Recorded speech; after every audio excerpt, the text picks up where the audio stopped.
What Lonzo thinks. It's a wide-ranging conversation. We talk about everything. You name it, we'll talk about it. Politics, sports, religion, music, entertainment, movies. If I have an opinion on it, I'm going to speak on it. And today, I actually have a guest. I have Joy Marsh Stephens. She is the manager of equity and inclusion for the City of Minneapolis, Minnesota. She is also a politician. She ran for mayor of Brooklyn Park, which is a suburb of Minneapolis as well. She ran as a Democrat, so she has a lot of insight in a lot of different things. And I am also honored to say that she's a former classmate of mine. We went to high school together, graduated, and everything. So, Joy, you there? Joy. Hey, good morning. How are you? I'm doing really well. Awesome. Thank you so much for taking your time out to speak with me today. All right, so Joy, you are the manager of equity and inclusion for the City of Minneapolis. What is that all about? That's correct. What is that all about?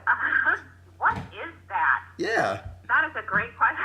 That's a great question. So that back in 2015 created two positions in her budget for managers of equity and inclusion.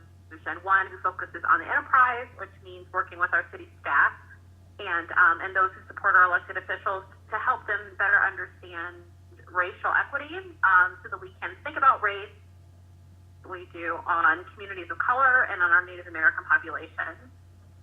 And that's the job that I've been doing since September of that year. Wow, that sounds like something that's really exciting and important. Is this something that you specifically was selected for? Did you campaign for it? Or how exactly did it come about to becoming your title? Well, I joined the city in this role, so I didn't work for the city of Minneapolis prior to this. I had done, like you mentioned, I had run for office, and I made a lot of relationships during that time with people both inside the city of Minneapolis and then in the surrounding area. I live is a first ring suburb of Minneapolis, and so we're pretty closely connected, just geographically. So I got to meet a lot of people when the position became available and they were looking to find someone for it. Someone in the mayor's office reached out to me to let me know about it. I told everybody in the city that I knew that I wanted it, and voila. Awesome. Congratulations. Well, thank you. You're welcome. It's really important work. Yes, it is. Very important. I do appreciate you taking on that task, and obviously, equity is something, especially in today's society, is something that's a hot button topic. So it's good to see that you're at the forefront of that in your community, and hopefully, it'll continue to yield positive results. So, do you consider yourself a politician?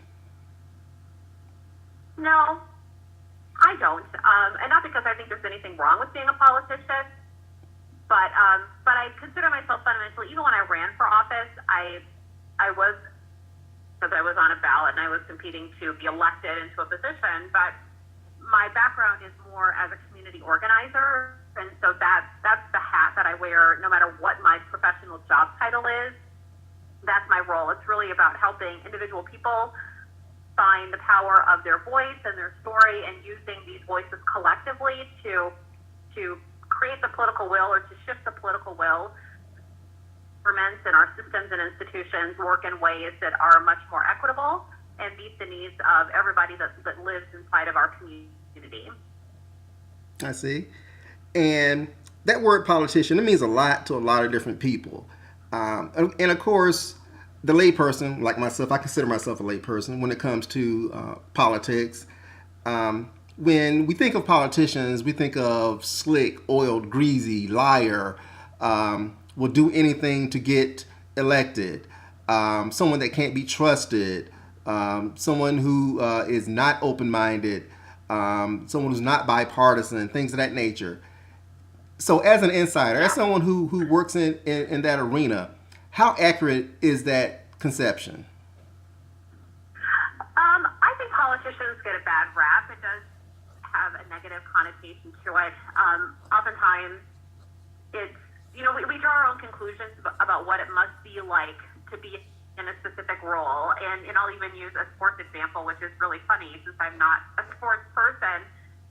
Watching games and making decisions, I would have played it differently. I would have called a different play. I would have, passed the ball instead of run the ball. And we make all of these decisions as though we actually know what it's like to be in that situation, doing that specific work at that time. And politicians are no different. Elected officials are no different. Coming to work for the city of Minneapolis, with people who hold elected office, the more you just come to realize that they're people, just like all people.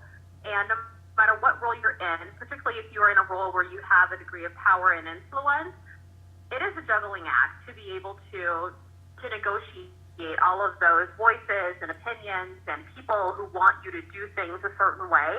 And just like, because elected officials are people like everyone else, maybe don't have the same level of integrity that you or I may have, but I do find that, by and large, there is a desire to do the right thing, and to be able to uphold whatever values individuals have when they run for office. Being in a position of influence as an elected official, you find that those values get tested on a regular basis, and being able to stay true to those values can be a difficult thing to do. And from the outside looking in, what we can see is that people have good days and when they've got bad days, and we can draw our own conclusions. But again, like you said, as an insider, I do find that they're people just like you and me, trying to do the best job that they can do, and sometimes that fits well with us, and sometimes it doesn't. Okay, now Joy, what you just told me, that was a great answer, by the way, and thank you for answering that question. Sure. But a lot of what you said flies in the face of what's going on right now in DC. And you know exactly who I'm talking about. I don't mention his name, so I'll call him 45. Because a lot of what you said, I fully support that. But it appears that definition you just gave does not apply to the highest elected office in our country. Why is that? And I don't disagree. I do think that in all rules that there's the fringe element, there's the exception.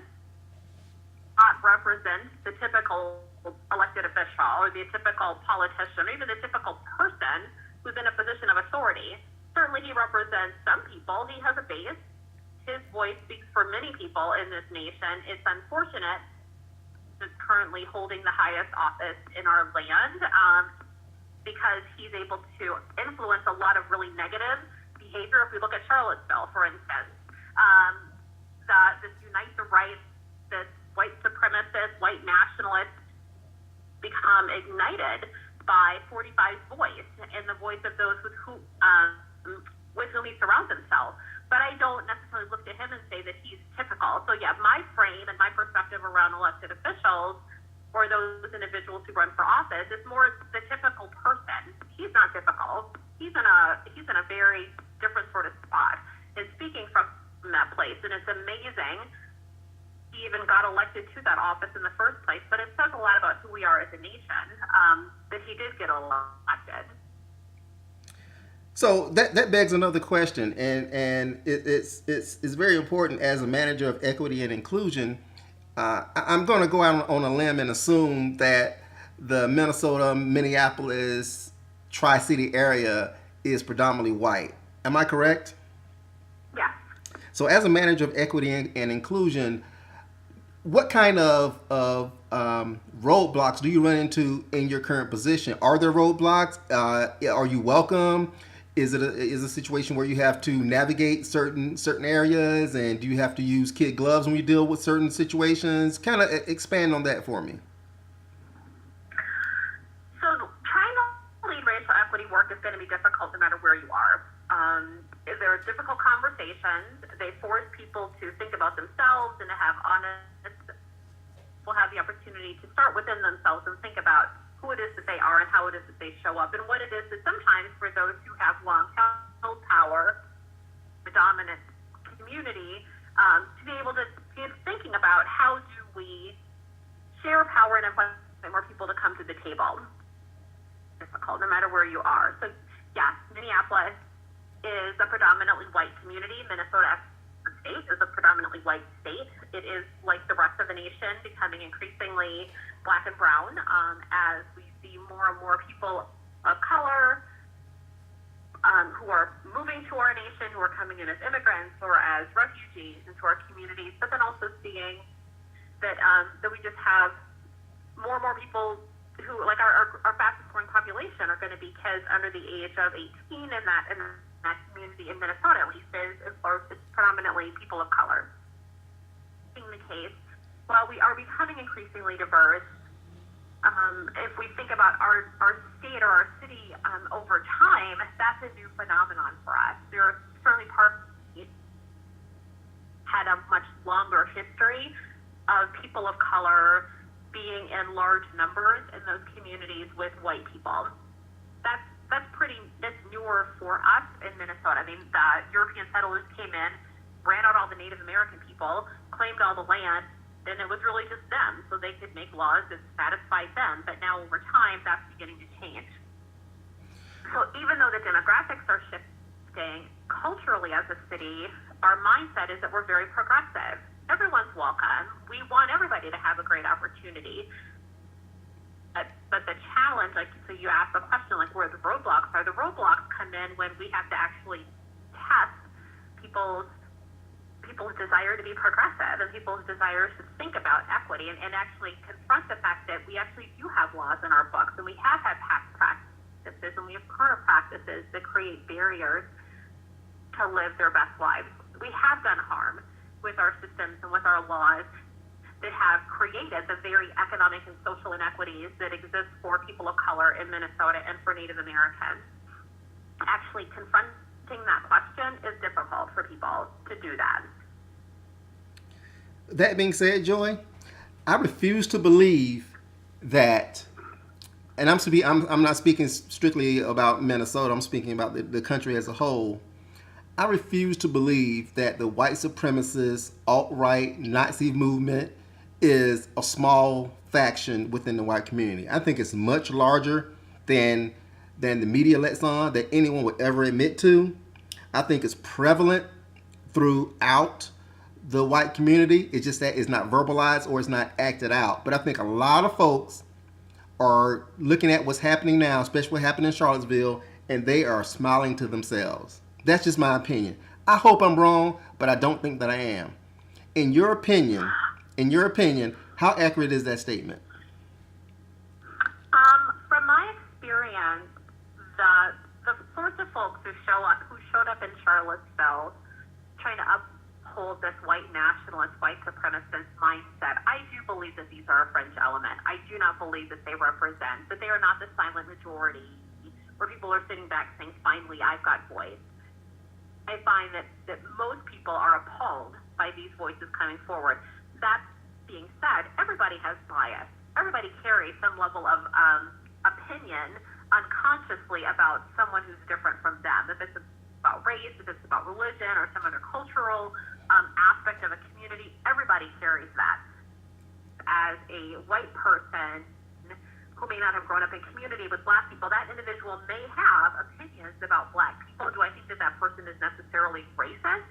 Do I think that that person is going to grab a pitchfork and show up and try to block the removal of a Confederate statue? No, I don't necessarily believe that that's true, but that doesn't mean that this individual doesn't have some unconscious opinions that have been informed by the community in which they grew up, the stereotypes that are reflected, things that they're hearing on the news, the fact that the community that they live in, where they worship, where they work, there are people that reflect them.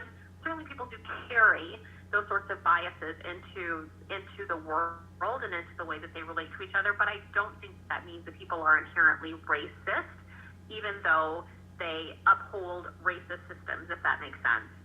Oh, it makes perfect sense. Perfect sense. And I love your answer. So now I'm going to ask you a really tough question. I want you to be as honest and forthright as you can, but I can understand if you need to pull back the reins a little bit, but I'm going to go ahead and ask it, okay? Sure. Joy, what is it like to be white in America? What's it like to be white in America? What is it like to be white in America?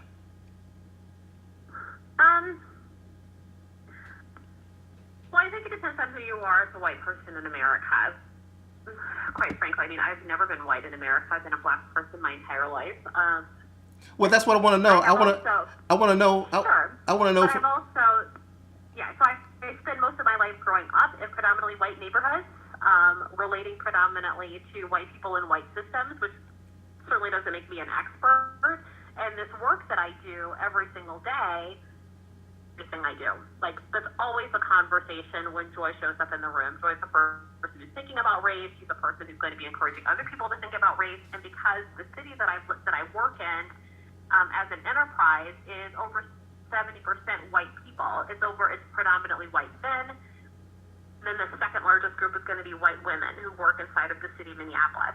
And so I'm always around white people talking about race all the time. And so what I find is that you have, like I said, it depends on who you are, but you have individuals who are deeply conflicted and they're confused, and some of them are fearful. There is this shifting demographic. You are seeing more and more people of color and this growing conversation around race. If I don't know how to participate in that conversation, I can be made to feel as though I should feel guilty, that I'm supposed to take responsibility for the fact that slavery existed in this nation.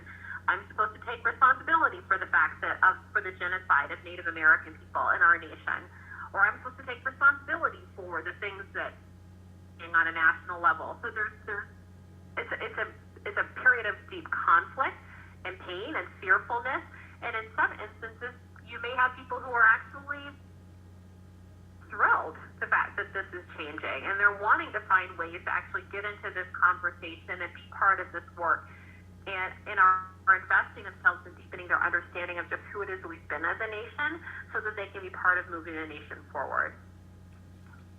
So unfortunately, in Minneapolis, I get to work with all those sort of people. So help me understand something, and explain this to me like I'm a 1-year-old, well, maybe a 5-year-old, but explain this to me like I'm a child. Okay, all right. I think that it is absolutely crystal clear. There is no question, no gray area. There is no question that 45 is racist. I don't think there's any question. And if there was a gray area, that got cleared out over this past few days. Okay. That being said, why is it, do you think, and if this is true, why is it that the Republican Party, folks have been speaking out, denouncing him, and saying that what he's saying is inappropriate, this, that, and the third, then why have they not moved forward to getting him out of office? Why, if it's so reprehensible what he's saying and doing, why isn't anyone, for lack of a better term, pulling the trigger on him and moving on to Mike Pence? Well, so I think that, for the sake of argument, let's just both agree that Trump is racist. I don't know if Trump is racist. I know he's saying a lot of really racist stuff. I don't know if he's a racist person, but I think for the purpose of this conversation, it doesn't really necessarily matter. Joy. But the Joy. question about, but the question about why isn't the GOP running around trying to impeach him, get him out of office, move him out of the way? The reality is, Trump is being Trump. He has not changed who he is. He's not changed his narrative. He's not changed the way that he shows up. Men, people of color, Native American, migrants, refugees, he is the same person today as he was when he was on the campaign trail. He's the same person he was before he ran for office. He's the exact same person. And so to stand up as a Republican today and say, oh, you've gone too far, he went too far. He hasn't moved. He's been in the exact same space, spewing the exact same vitriol that he always has been. Retention, because he's been elected, but he's the same person. So on some level, if you have elected him into office, you have to, particularly if you're an elected official who represents a community where people are deeply divided within your party around whether you support him or don't support him, you also want to be reelected yourself. Okay? What's the true cost? If I come out strongly against him and I try to remove him from office, does that risk my specific able to move forward the things that I want to move forward, even if he's out there saying the things that he's going to say. I think it's a balancing act. And I also think that the GOP does a much better job than the Democratic Party, quite frankly, of sticking to the script. That's our guy. We're going to stick with this guy. Yeah, he's saying some really horrible, awful things, but he's the guy. That's been my experience with the party. If I compare the GOP to the Democrats, no matter how crazy things sound, you're going to stick to your person. So that's basically a gang mentality then. That's no different than being a Crip or a Blood. If I'm a Crip, if I see a Blood, then that's my mortal enemy, no matter what. And no matter what, the Crips do, whether I agree with it or not, that's my set. I'm gonna ride or die with it. So basically, in a nutshell, what you've said is self-preservation of the GOP as far as their personal agenda, their re-elections, things of that nature. Self-preservation trumps the good of the country. So factors that get in the way of why someone who's in an elected office may not come out against Trump. That's what I'm saying. I'm saying that is a factor. There are probably lots of factors. I don't know what all of them are, but I do look at that as an example. I mean, I have good friends, who when Trump got the nomination, I had conversations with them about, like, are you really seriously going to vote for this person? And they said just because they didn't want to vote for Hillary. And if we look at where we are as a nation, a lot of people made that decision not to vote for Hillary, so they voted for Trump. It was wildly baffling to me at the time, regardless of how I may have personally felt about Hillary, in my mind, to choose to vote for Trump, simply not to vote for Hillary Clinton. Particularly when I could see from my own, obviously not being part of the party, from the outside looking in, saying, here's the man who's racist, and he's sexist, and he's terrible, and he's saying all of these things from my opinion. Like, why would you vote for him? Why would you put him into office simply to not have a woman whose email server you've got questions about speaking? And all of this is just me speaking, obviously. I mean, we talked about the fact that I work for the City of Minneapolis, but this is all just Joy, lifting up Joy's opinions. The City of Minneapolis may feel differently. Oh, absolutely, absolutely. And obviously, this is just an opinion forum. That being said, it just, I guess, as a citizen, someone who doesn't float in the political arena, when I run across someone who's a Trump supporter, I see someone who has co-signed racism. I see a Republican politician. I see someone who's co-signed the oppression of anyone who's not white in America in 2017. And to me, that is treasonous. That is unacceptable. And the fact that it has been allowed in our country nauseates me. And so I guess sometimes it takes a bit of self-reflection as well as to what you hold dear as a person, as what's important to you. So that makes it even more infuriating, because as a black person, the last thing I want to focus on is race. God knows I don't. Good Lord, I've been through enough.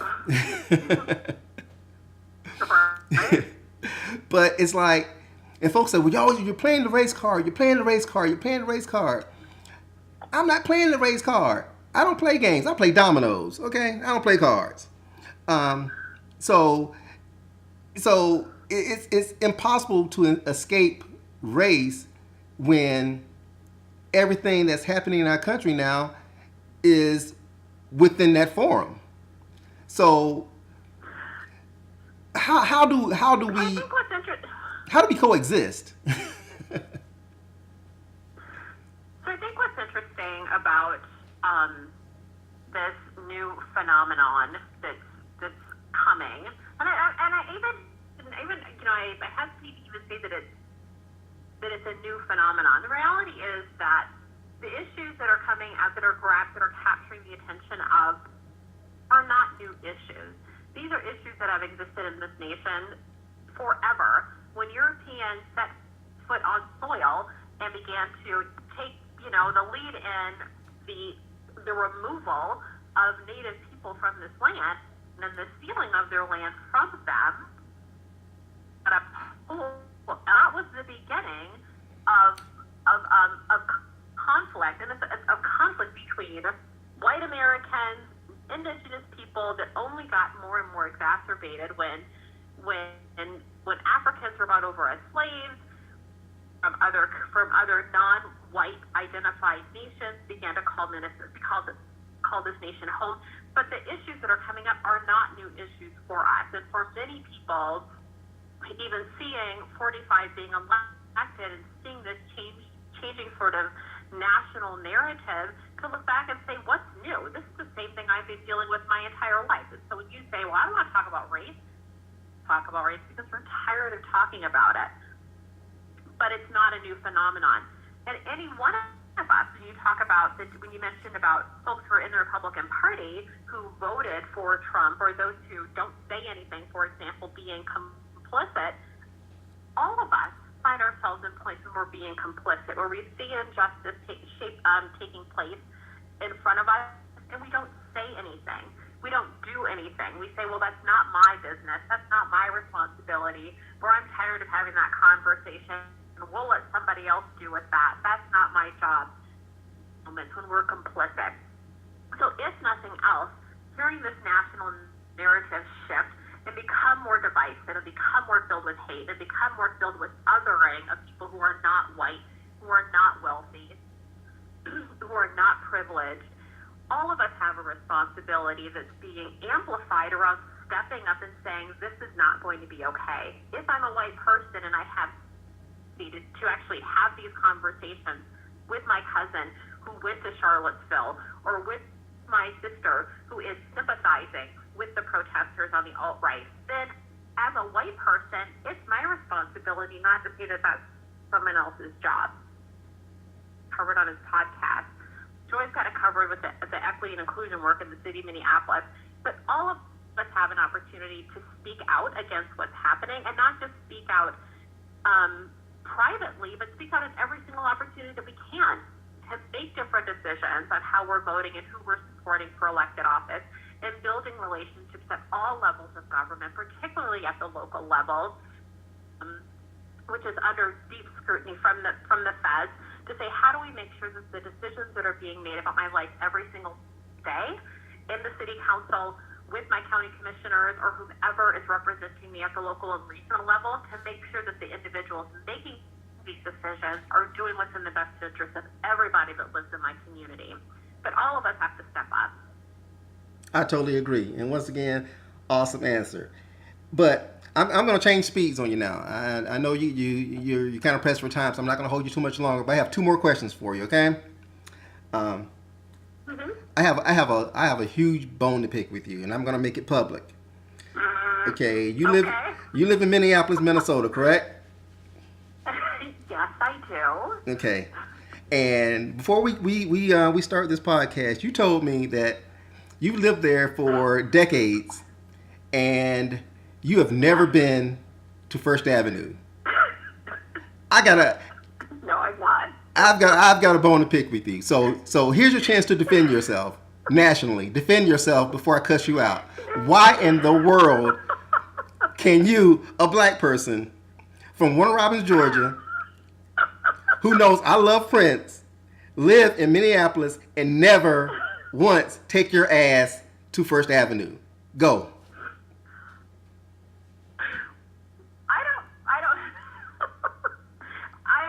I am a Prince fan. I like Prince. I'm not super into. No, you're not a Prince fan. No. You can't live in Minneapolis for over 20 years, be a Prince fan, and never go to First Avenue. No. Well, then maybe I'm not a fan. I appreciate Prince as an artist. He was brilliant. It's unfortunate that he has stopped making music. He was brilliant as a musician. I cannot disagree with that. but I'm an introvert. I don't like crowds. When you go to First Avenue, you have to be willing to stand outside and wait to go in. None of that sounds like a thing that I want to do. But I do appreciate Prince as a musician. But you're right, I've never been. I didn't go to any of the tribute things for him. I didn't go to any of the memorials. But not because I don't care. So people touching faces. I got beef with you, okay? So just know that, okay? And I might take that one to the grave, okay? I got beef with you on that, okay? Okay. Question number 2. Okay. Yes. So you are a politician, or you work in the political arena. Do you foresee a future run for public office? Oh, I hope not. Intention to run for office again. It was not my intention to run for office last time I ran either. So I don't know. I don't predict the future. I'm the person who goes to the interview and they say, what do you want us to be doing in 5 years? I'm like, I don't know. I know today I want to be doing this. I'll probably want to be doing something different, but I don't know what that is. And I personally believe that me running for office is one of the top 5 best things I've ever done in my entire life. It was an amazing experience. I learned a tremendous amount about myself, crap ton of power, and have been able to shift a conversation both within my city and within this region around race that would not have happened had I not run the campaign that I ran. So I'm very, very grateful that I did it. Now, will there be a chance in the future where I'll have an opportunity to do something like that again? I don't know. Possibly. Well, Open to it, but I'm not looking for it. Well, Joy, I hope that you do choose to run for public office again, and I'm going to tell you why, okay? Okay. I'm hoping that you run for public office. I hope that you win, and I hope that your career continues to grow into maybe, at the state and national level, because I have a photograph that I would like to, and I think it's a damning photograph of you. And I would like for you to become as powerful and as famous and as notable as possible, so that I can use this photograph to blackmail you. Okay, to go to First Avenue. So I'm sure for our listeners out there, are you aware of the photograph that I'm speaking of? Well, if it's a photograph, I think it is. You're in the photograph. It's about blackmailing yourself. You go for it. Yes, I think it's a damning photo, and I am going to use it. I've been holding on to this thing for 30 some odd years. Okay, I've been waiting for the opportunity to use it. So I just want you to know. Okay. I just want you to know, I have a gun. I have a bullet in my gun. It's that photograph, and God forbid if you ever become this big time, notable politician, I will go to all the news outlets and I will go onto national television with this photograph. Just know that, okay? Well, it's the worst thing that could happen to me as a candidate running for office is that a picture of you and me from the High School Musical in 1987 gets national notoriety. If that's the worst thing that could happen to me, then I would say that is awesome. That's my one skeleton that I don't want to get out of the closet. I can live with that. Oh, you sure you want to be seen with me? Too late. See, I might become infamous. You might. All right, Joy Marsh Stephens, my former classmate, my buddy, my pal from way back in the day, who has never been to First Avenue, and I have an incriminating photo of. She is the manager of equity and inclusion for the City of Minneapolis. And I'm hoping that she runs for national office one day so I can take full advantage of her. And by the way, I only take small bills, okay? Non-sequential denominations, okay? It's got to be in a black bag. No. If I have a roll of quarters, I'll drop it in. And no cops, okay? Absolutely. Joy, do you have any last words? No, it's been great catching up. Awesome. Thank you very much. This is What Lonzo Thinks. You can always find me at www.whatlonzothinks.com. Questions, comments, concerns, you can comment below. Also, email whatlonzothinks@gmail.com. Your opinion matters. I don't care what the opinion is. I will respect it and I will respond. Joy, once again, it's been an honor speaking with you. Thank you so much. Continued success to you and good health. And if you ever go to First Avenue, I expect you to send me a picture. Will do. Absolutely. All right. Take care. Take care. Thank you so much. Bye.